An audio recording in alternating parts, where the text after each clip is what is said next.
Dear listeners, audiences, this time we are going to discuss the processes of communication. But first, let me ask you, do you believe in the saying, communication is the key to success? For me, personally, I don't believe in that because it could be a key to success when we know its processes. So do you know its processes? Do you know what the processes of communications are? Okay, this time you will going to know their definition and how to use them and how to apply them and their definition. So the 8 processes of communication are source, message, encoding, channel, decoding, receiver, feedback, and the context. So those are the 8 processes of communication. So let's start with the source. So the source is the person who initiates the communication. They have the context being transmitted. So when we say source, it is where the communication came from. It's where the message or the information really came from. So it is a person, or we sometimes call it as a sender, or a person or a thing that wants to transmit something, or wants to bring something into message. So that is the source, or the source of our message. So the second is the message. So the message is the information, idea, or thought that the sender wants to communicate. It is the gestures that can be understood by others. So the message, in message part, you have to be understandable, you have to be precise in organizing your thoughts. We have the encoding. So when we say encoding, it is the process of conveying the idea or message into symbols, words, or written context that can be understood by others. So that is encoding. So when we say encoding, you have to be meticulously choosing words that is really understandable by your listeners or by your audiences. So in encoding part, it is after the message being processed into idea, symbol, or words. You have to be knowledgeable in encoding an idea into something that is really understandable, that is really understood by your audience easily. So in encoding part, you have to choose word that is really simple in order for them to understand what you are saying. That is the encoding. This time, let's go through the channel. So when we say channel, it is the medium or pathways through which the message is being sent. For example, it could be, whether it could be spoken, words, written text, phone call or email. So when we say channel, it is the way on how we transmit that message we already contemplated. We have the social media. In this present time, many of us generally want to transmit message through social media, through digital media, by chatting others or video calling them. So that is the channel.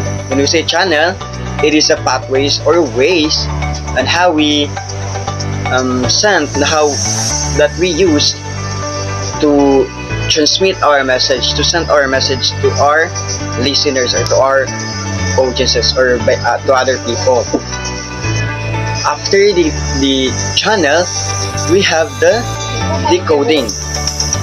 So when we say decoding, it is the medium, or when we say decoding, it is a process by which the receiver interprets or understands the message sent by the sender.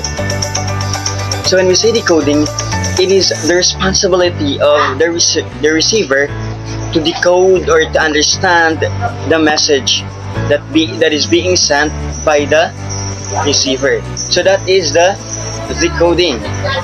It is a process on how we interpret, and how we understand, and how we inculcate in our mind the message that is being encoded, the message that is being sent by the sender. After the decoding, we have the receiver. The receiver is the person or a group who receives the message or understands and interprets the message from the sender. So when we say receiver, it is the person who receives our message, or the individuals who interprets the message that is being sent by the sender. So that is the receiver, the audience or to where our message takes place. We have the feedback. So the feedback, when we say the feedback, it is a response or reaction of the receiver that shows whether the message be really understood correctly. It helps complete the communication process. So when we say feedback, it is the reaction or the responses of the receiver after they receive the message that is being sent to them by the sender. It is their reaction to the message, or after they decode the message, they give feedback to the message they have decoded. So in feedback part, it is really vital to have feedback to the sender's message, for the sender or for the communication to really understood or to really comprehend into its deeper level. So when we give feedback, it should be a constructive criticism. After the feedback, we have the last one, the context. So when we say the context, it is a situation or environment in which communication takes place, including time, place, relationship, and cultural background that influence how messages are sent and received. So in context, when we say context, it is a place or relationship to where the communication takes place. So in context parts, the sender have to be meticulously, or have to be knowledgeable to where the communication takes place, or what are the culture of her audiences, whether that message or information really comprehensible or really understood easily by his receivers. It is the background that influence how message. So in context parts, it is talk about the background or the message, the background of the message and the culture of the message that is being received or that is being sent by the receiver. So those are the 8 processes of communication. So when we achieve or when we apply those 8 processes of communication, we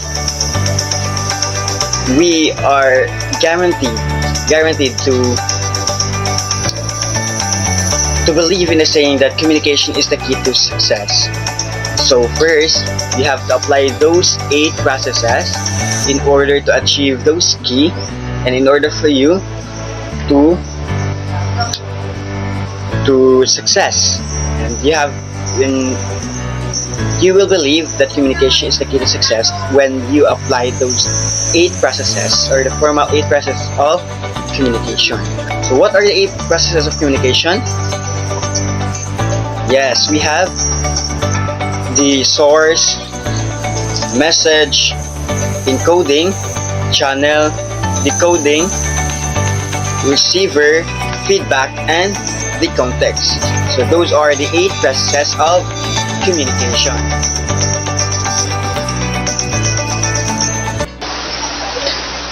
Welcome back, ladies and gentlemen, to my YouTube channel. So we are done talking the processes of communication. Now, let's start with the ways to communicate effectively in the workplace. So this time, you will have a knowledge on how to communicate effectively in the workplace. So what are the ways to communicate effectively? So we have the 21 ways on how to communicate effectively in the workplace. So first, let's talk about the open meeting. So the open meeting, when we say open meeting, the members or the subordinates of the superior are their opinions are not just heard but felt. So their opinion are heard and felt by their superior. How you feel to your team via open meetings. So in this kind of forum, they will not only hear what you are saying. They will also see and feel it. So that is the open meeting. So the second is we have the email. So in email, it is passing message to members conveniently or without interacting. So you are passing message to your members without involving interaction. You interact through email or through social media. So you interact with through sending email or sending message through email to your members. Communication via email remains potent. It will enable you to pass message to your member of your team without pulling them out from work.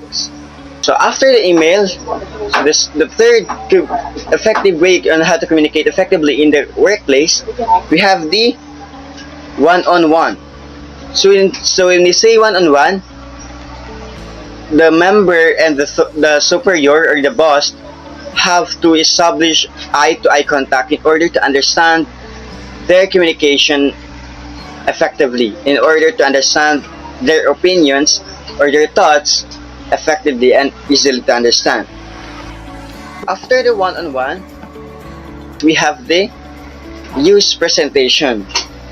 The use presentation, it allows the members to have an opportunity to refer back in your presentation later. So in order for them to not lost on the presentation or the message or the instruction you are giving to them, you have to use presentation in order for them to understand it easily and to not be lost on your presentation. After the use of presentation, we have the communication via training. So in communication via training, it gives the members hands-on learning opportunity. So when we say communication via training, it says have the opportunity to training, have the opportunity to apply what they learned from the speaker. So that is communication via training. It talks about the application of the learnings you have learned from the sender. That is communication via training. Have the display confidence and seriousness. So in order for us to be effective, in order for the sender to be effective, he must display confidence and seriousness in order for our members to give a sense of sense of urgency. So in a workplace, the superior or the speaker have to be serious and have to display confidence in order for the members to take their work seriously and to have a sense of urgency to do their work effectively, because you as a sender or as a superior have displayed confidence and have displayed seriousness. Have the use simple words. So as a speaker or as a worker, you have to use a simple word. Use simple words that are easily to understood. Because when you don't use a simple word that is not easily to understood, your member will be lost on what you are going to convey. Because using simple words represent the understandable idea. So after the use of simple words, we have the use of visual. Because in using visual, it gives the room for the better comprehension of the members. So as a member or as a worker in a workplace, when you present your idea, you have to use the visual in order for your member to understand it easily. For example, you are presenting the victims of the COVID-19, so you have to use visual from how many affected individuals that were affected during that year. The second is we have the listen to your team members. So it is vital to listen to our team members because we have this saying, listen more than you speak. Because when we listen to our team members, we understand their circumstances, we understand their ideas, their thoughts about how their experiences to that workplace. We have the use body language. In using body language, it allows your members to pass your message faster and better. So when you use body language, such as like this, hand gestures, when you use that, you are not just speak through oral, you are also speaking through the body language. So when you use the body language, your communication or your message will understand easily because you use body language. Because your body language will pass your message faster and better. We have the act out your message. So let them see you do what you want them to do. So as a superior, we should not just speak, we should walk our talk. So we should walk our talk in order for our members to do what we want them to do. So when we act out our message, we establish the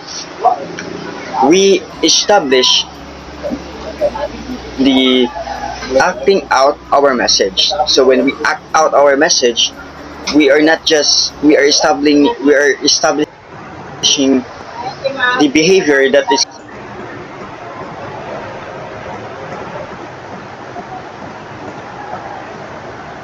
not just speak, that doesn't just speak, but also act. So one of the ways on how to communicate effectively in a workplace, we have use the appropriate tone of voice. In using the appropriate tone of voice, we are creating a receptive atmosphere. We are creating an atmosphere or environment that is not confused, that is not confusable by your members. So in using the appropriate tone of voice, you are establishing a safer environment, and you are establishing a leader, and you're demonstrating the leader that is really effective in a workplace. Of the effective ways in the workplace is avoid unnecessary repetitions. Because in avoid necessary repetition, you should never sound like a broken record. So in avoiding unnecessary repetition, we are amplifying a message, or we are conveying the message that is not confused.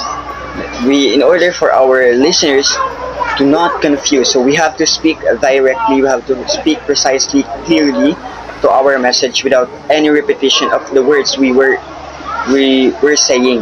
After that, we have the create a receptive atmosphere. Avoid a tense environment. So it is application of the using tone of voice to create a receptive atmosphere. In creating a receptive atmosphere, we are amplifying and we are conveying our message effectively without using an appropriate voice or without using inappropriate reactions or responses to them. So we should not let our emotions. We should not let our emotion win. We should be professional in expressing, conveying our thoughts to our listeners for them to really understand and to not be confused or to not be scared of our expression. After that, we have the be humorous. In be humorous, you are not just passing or sending your message as is, because in humorous you are establishing the pass your message along in a more relaxed ways, because when we have a sense of humor, we are sending our message in a relaxed way and for them to really understand the message we are sending to them. And one of the effective way of communication is the be articulate, because when we are articulative, we makes our message easier for them to understand. We make our message for them to understand it is easily. After that is the avoid mumbling. So because when we do not avoid mumbling, we distract the we are distracting the focus of our listener. So you have to show a lot of, because in avoiding mumbling shows a lot of confidence on your part. So when we are mumbling our words, we are demonstrating ourselves and we are amplifying something that we are amplifying ourselves that is not, that is lack of a confidence. So when you are speaking in front, you have to be professional and organized. After that, we have to encourage feedback. So encourage feedback is one of the effective ways of communication in a workplace. Encourage feedback, measure the effectiveness of your style of communication. So we have to encourage feedback for us as a speaker to do better soon, to do better because of the feedback that our listeners have given to them. So we have the gesticulate. In gesticulate, you are displaying in big hand motions and signals. So this is the same of the use of body language. We have the be appreciative. So in be appreciative, after every communication, you have to appreciate their effort, you have to appreciate their time that they have spent in listening to your presentation. You have to thank them of their effort of being there in your presentation, because when we are really appreciative to their time, or when we are thankful to their time, we are creating or we are appreciating their time that they being spent and in our presentation. So thank them heartily. So be appreciative as a superior or as a speaker. So those are the 21 ways of those are the 21 ways and the communicate effectively in a workplace. So you have to apply those ways in order for you to be effective speaker. So when you apply those ways, you are not just speak, you are also a role model. So embrace those ways, wear those ways, and apply those ways for you to be an effective speaker. So this is Ari Lawa, and bye bye. See you soon to the next tutorial video about the communication. Be an effective speaker. Bye bye.